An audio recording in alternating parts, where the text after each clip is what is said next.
Okey, pendedahan dokumen ni digembar-gemburkan sebagai yang paling dinanti-nantikan dalam sejarah moden. Tapi persoalannya, adakah ia betul-betul mendedahkan segalanya? Jom kita ungkah. Cuba bayangkan lebih 3.5 juta muka surat fail. Banyak tu. Itulah jumlah dokumen yang dikeluarkan oleh Jabatan Kehakiman Amerika Syarikat pada Januari 2026. Memang satu jumlah yang sangat-sangat besar, penuh dengan macam-macam maklumat. Janjinya adalah untuk bagi kita ketelusan, untuk bagi jawapan yang muktamaat. Tapi persoalannya, adakah janji itu betul-betul ditepati?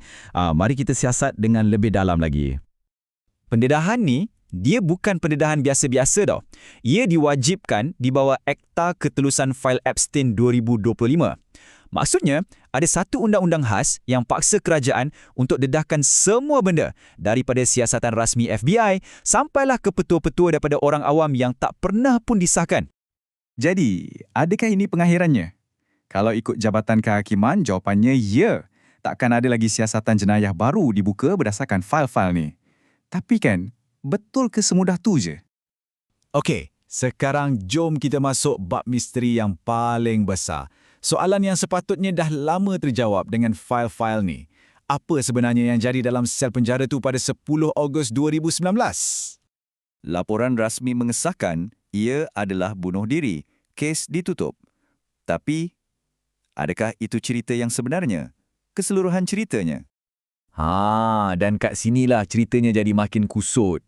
Fail-fail yang sepatutnya bagi jawapan ni kan, dia sendiri pula yang keluarkan macam-macam benda yang tak selari. Benda-benda pelik yang akhirnya buat kita lagi banyak bertanya daripada dapat jawapan.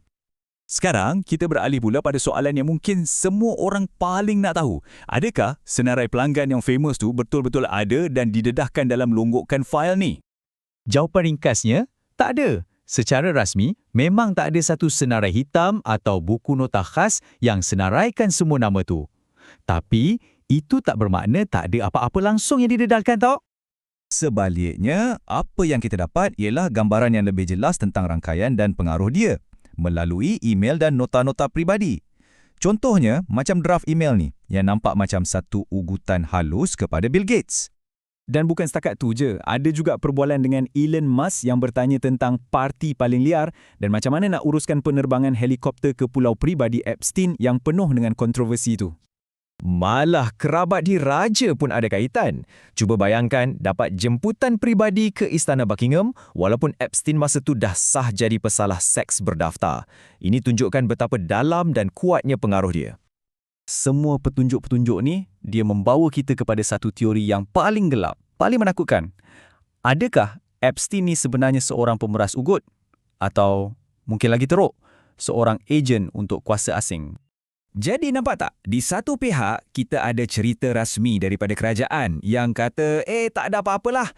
Tapi di pihak yang lagi satu, kita ada timbunan petunjuk yang meresahkan, yang tak boleh nak dijelaskan, yang seolah-olah bagi hint ada sesuatu yang jauh lebih besar sedang berlaku di sebalik tabir.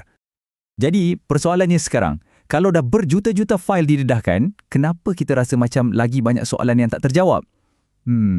Jawapannya mungkin ada pada apa yang kita tak dapat lihat. Dan inilah puncanya, rupa-rupanya kita cuma nampak sebahagian je daripada keseluruhan cerita.